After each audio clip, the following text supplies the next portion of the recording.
પુસ્તક પ્રેમીઓ, વડીલો, માતા બહેનો, પ્રશાસનિક અધિકારી મિત્રો, પત્રકાર મિત્રો, મને એવું લાગે છે કે જય વસાવડાજીને સાંભળ્યા પછી મારે કોઈ વાત કરવી જોઈએ જ નહીં. ઈમાનદારીથી સ્વીકાર કરું છું. એમને એક બિંદુ છોડ્યું નથી. ખૂબ સહજતાથી, સરળતાથી, લોકભોગ્ય ભાષામાં, ગુજરાતીમાં જેને કહેવાય કે શીરાની માફક ગળે ઉતરી જાય, શીરો ખાવામાં ચાવવું ના પડે, એમને ઉતરી જાય, સહજ અને સરળતાથી ઉતરી જાય, એવી રીતે તમને જય વસાવડાજીએ માર્ગદર્શન કર્યું છે. મિત્રો, મને યાદ છે 2018, મહેન્દ્રભાઈ બરાબર છે, મહેન્દ્રભાઈ 2018 પુસ્તક મારો ગમતો વિષય છે. વાંચવાની અનુકૂળતા ઓછી મળે છે, સમયની કદાચ મર્યાદા છે, એ કદાચ બહાનું પણ હોઈ શકે, પણ મારો આ ગમતો વિષય છે. લાઇબ્રેરી, પુસ્તક 2018માં આ સંઘ પ્રદેશમાં આ પ્રકારે પુસ્તક મેળો થઈ શકે, જ્ઞાનની પરબ બનાવી શકાય, આવો વિચાર કદાચ કરવા માટેનું પરમાત્માએ મને કદાચ પ્રેરણા આપી છે. અને હું આભારી છું મહેન્દ્રભાઈનો કે એ વખતે પણ મહેન્દ્રભાઈ અને દેવેન્દ્રભાઈ પટેલ આ બંને લોકોએ મને મદદ કરી અને અહીંયા આપણે પુસ્તક મેળો 2018માં કદાચ કરી શક્યા. મારા મનમાં સંશય હતો મિત્રો કે સેલવાસામાં પુસ્તક મેળો કેટલો સફળ થશે. મને શંકા હતી, પરંતુ એ પુસ્તક મેળામાં 1 લાખ લોકોએ પુસ્તક મેળાની મુલાકાત અહીં પડ્યું છે. જેમ જય વસાવડાજીએ કહ્યું કે વરસાદનું એક ટીપું પણ જો માટી હશે તો એમાં રહેલું, નીચે રહેલું જે બિયારણ છે એમાંથી અંકુર ફૂટ્યા વગર રહેશે જ નહીં.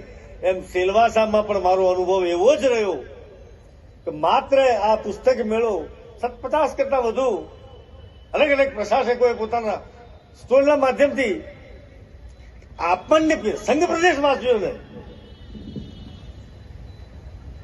સારા પુસ્તકો પીરસવા માટેનો પ્રયાસ કર્યો છે.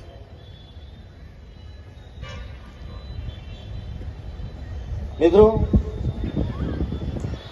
આ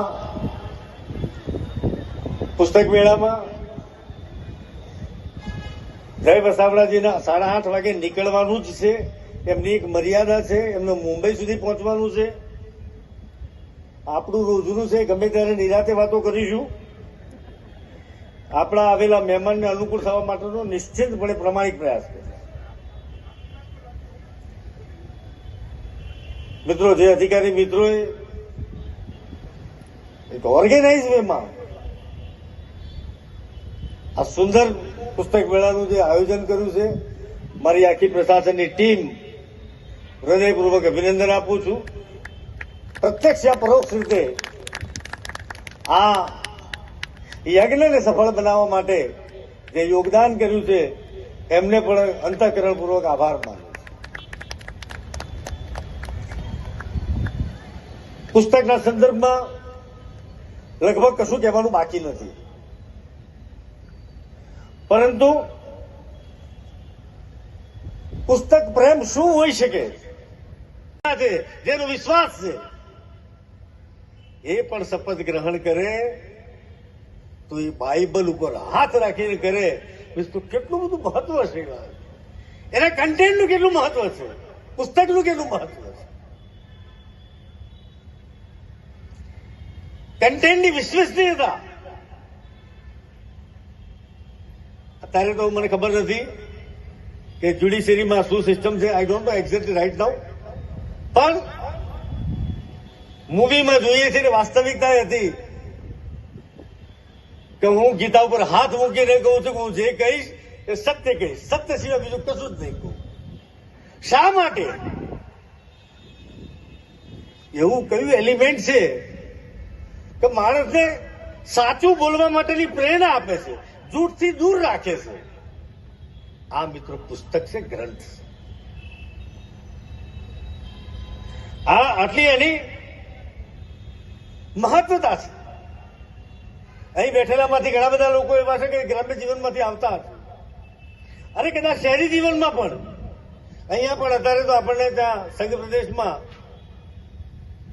કથાકારો લગભગ અત્યારે સિઝન છે, એવું જ છે ને મિત્રો? સેલવાસા કથાકારો અત્યારે આપણા ત્યાં આવતા હોય છે, જ્ઞાન પીરસવા માટે, આપણે માર્ગદર્શન કરવા માટે આવે, આપણી ત્રુટિઓને કરેક્ટ કરવા માટે આવે છે. એ કથાકાર પણ જયારે કથાનો પ્રારંભ કરે ત્યારે સૌથી મોટો ઉછાળો જેની બોલી બોલાય, માથે પોથી યાત્રા નીકળતી હોય, આ પણ એનું એટલું જ મહત્વ છે. આ એનો જીવતો જાગતો પુરાવો, પોથીની યાત્રા નીકળે.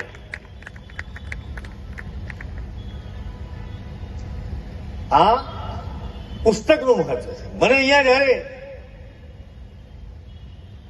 ભગવદ્ ગીતા મારા સન્માનમાં મને મળી,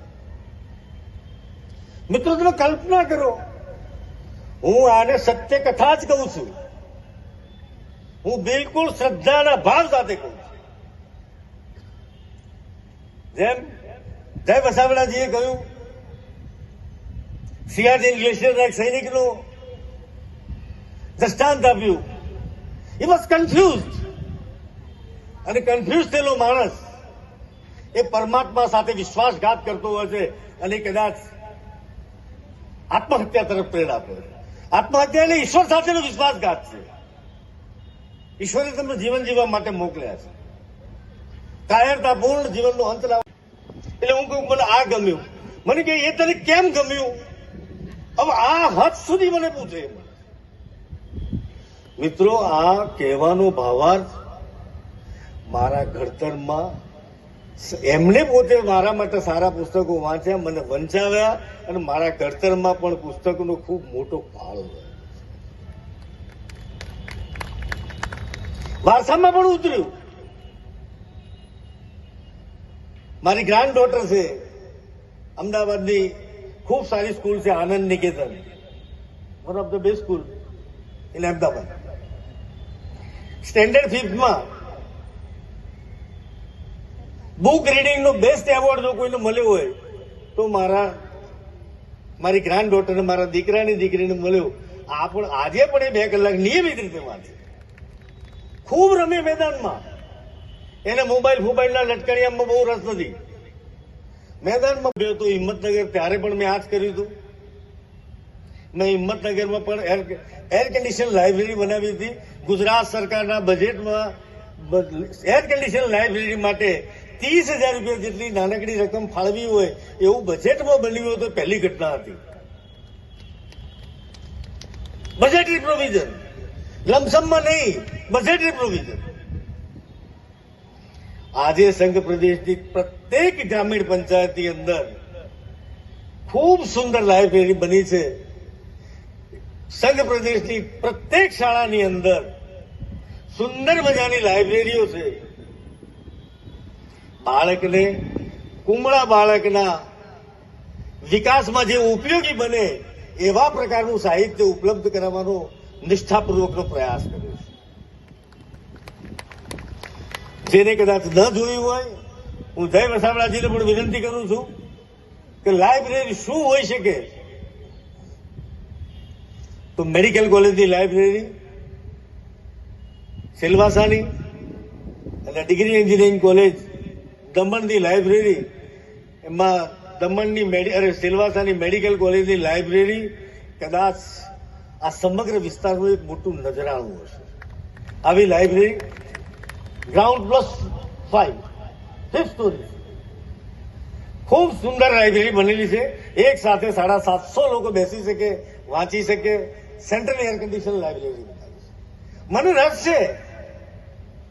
મને રસ છે કે મારા સેલવાસાનો છેલ્લામાં છેલ્લું અંતિમ પંક્તિમાં બેઠેલો વ્યક્તિ પણ જ્ઞાનથી સભર હશે તો એ ગમે તે ભવિષ્યમાં હાંસલ કરી શકશે. આ મારો પાક્કો વિશ્વાસ છે. એટલા માટે આ મથામણ કરી છે. બાકી આ કરવાની કોઈ આવશ્યકતા નથી. આનાથી કોઈ રાજકીય લાભ નથી.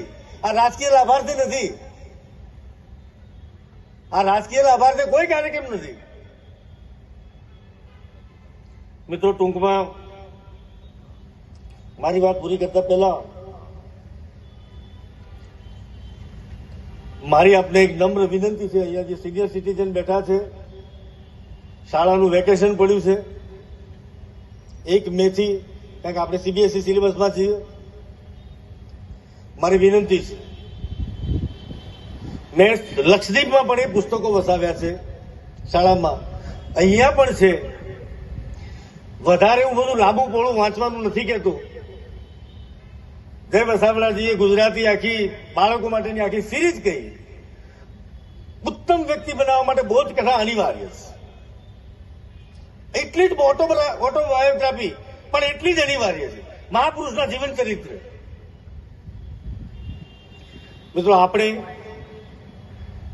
શાળાની બધી જ લાઇબ્રેરીમાં,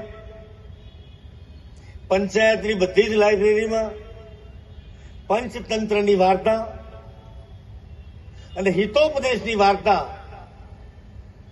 આપણે પુસ્તકો અવેલેબલ કરાવ્યા છે.